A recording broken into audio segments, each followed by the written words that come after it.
We down with the get down now. Yup, everybody can fucking hear me. All right, good. Yeah, welcome. Welcome. This your motherfucking boy, King Known Uncensored, aka King Known NBA Music Talk on YouTube. And then the podcast is on Spotify and Apple Podcasts, iHeartRadio. Y'all niggas know the vibes. I think we on Audible too. So shit, we here to talk opening night. This was a hell of a night. Two good ass games, two fire ass games. And what we gonna do, I guess we're gonna talk the box scores of the first game, and then I'm gonna just give my full analysis on what I thought happened and whatnot. So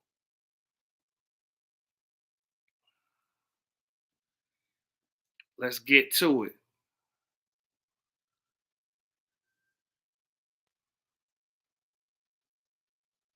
So the Thunder defeated the Houston Rockets 125 to 124. Let's take a look at them box scores. Let's box them up. Man, two overtimes. I knew this shit was gonna go to overtime, but I ain't know it was gonna go to two. But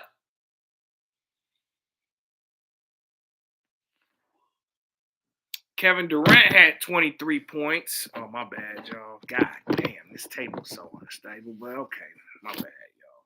But anyway, Kevin Durant had 23 points and 9 rebounds. Um, Jabari Smith, man, this is a hell of a debut, man. I mean, it's not a debut, but it's a good.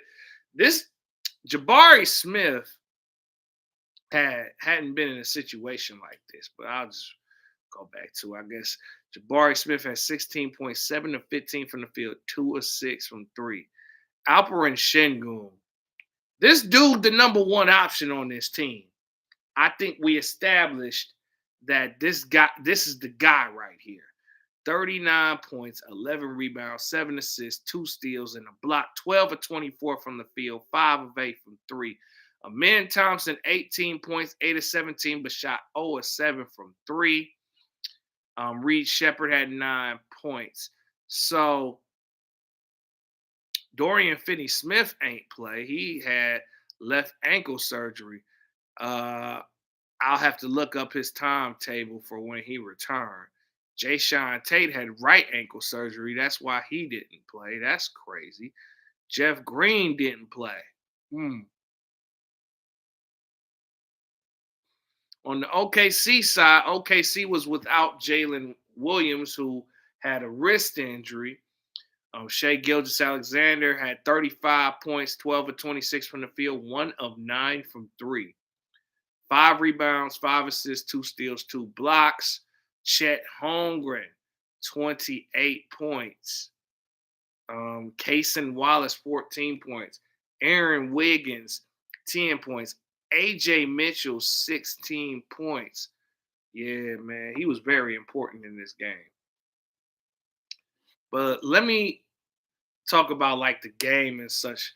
Houston came out firing, that tall lineup that they using, it created problems for OKC, especially Shai Gilgeous-Alexander. He got off to a real slow start. And you could tell that they miss Williams because when Shai not on, Williams is on 9 times out of 10. But Chet Holmgren stepped in and he did his thing that first half. Meanwhile, Durant had a hot start. Durant was jawing with the fans at the beginning of the game. And he got off to a good start. Then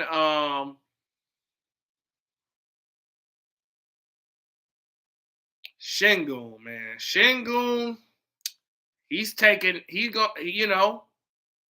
was an all-star last season, and we saw why. And this is why they picked Sengun over Jalen Green. This dude was hitting threes. He was looking like Dirk. Like, did Dirk train him in the offseason or something? Because his jump shot from like 15 feet and in was always there, but he, moved it out to that 3-point line. And that shot was just butter. It was just he the star of the team. He the number one option. KD proved he the second option. You know what I mean? I felt like Udoka should have went a little bit deeper into the bench. I mean, we saw Capella briefly, but that was it. I mean, Reed Shepard got some big minutes. I mean, he looked all right out there. Looked a little nervous, but he got it together. Yeah, but Alperen Şengün, I felt like, he could have spent. I think he probably could have had 50 if he would have just stayed in the paint. I feel like him and Adams could be like Tim Duncan and David Robinson. They got to just hug the block, get all the rebounds, and then on certain plays, then Şengün could roam the perimeter.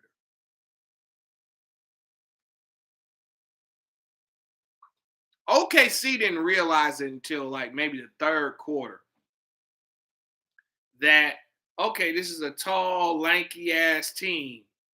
So what we gonna do, we gonna have our short team out there and we gonna run. And SGA had them boys running. You know what I'm saying? Chet Holmgren can run. All those guys on OKC can run. And then, not to mention those shorter players can take the ball away. OKC had the top defense. You know what I'm saying? So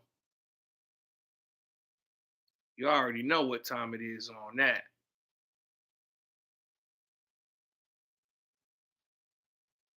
So, yeah, man. Shea had a slow start, but finished the game, though. Unlike Kevin Durant, who disappeared the entire fourth quarter. He disappeared. He wasn't as aggressive. He wasn't calling for the ball. He kept giving the ball to Şengün. Instead of I'm not saying to take touches away from Alperen though, but they brought you here to score. You were the 20-point scorer that Houston Rockets needed. And for KD to choke in the fourth quarter and OT, there's no excuses for that kind of play. It's no excuses. The man choked. He finished out the game.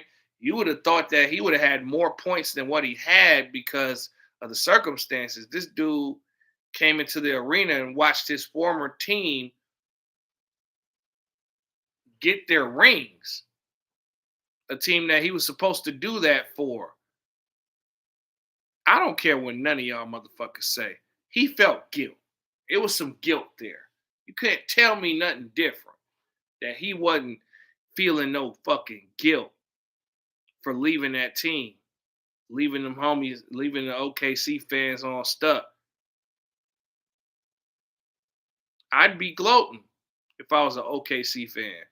It's like, you left us, now look at us. We didn't need you, cupcake. Yeah, but Durant, up until that fourth quarter, and then he fouled out in overtime. That wasn't a good look. There was just a lot going on. And AJ Mitchell was really key. And AJ Mitchell, this dude was tearing up the summer league. You know what I'm saying? AJ Mitchell on OKC, you know what I mean? That dude can play. And I knew he could play. And OKC is a developmental factory. You seen all those dudes like Usman Jang and Nikola Topic and all those boys getting all their rings and shit.